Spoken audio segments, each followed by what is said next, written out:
The mistake we make is to think that the race between China and India is about who will get rich first.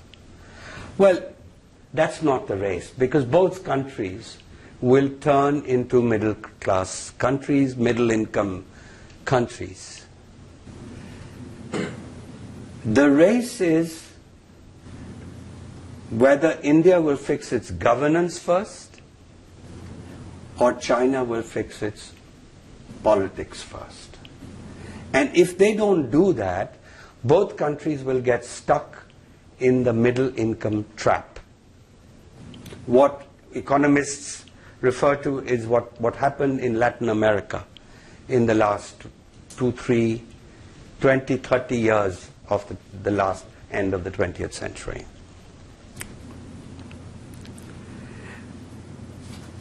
The other mistake we make is to believe that the Indian state has weakened in recent years because of coalition politics, because of a weak prime minister. No.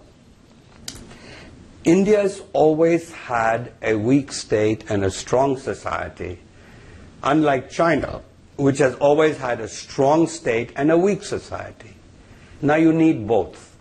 You need a strong state to get things done, but you need a strong society to make the state accountable.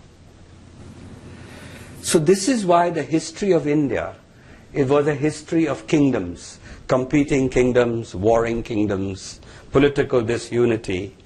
China's history was a history, by and large, of empires. Oh, they had a lot of violence too, but it was empires. And India had 4 empires in its history: the Mauryas, the Guptas, the Mughals, and the British.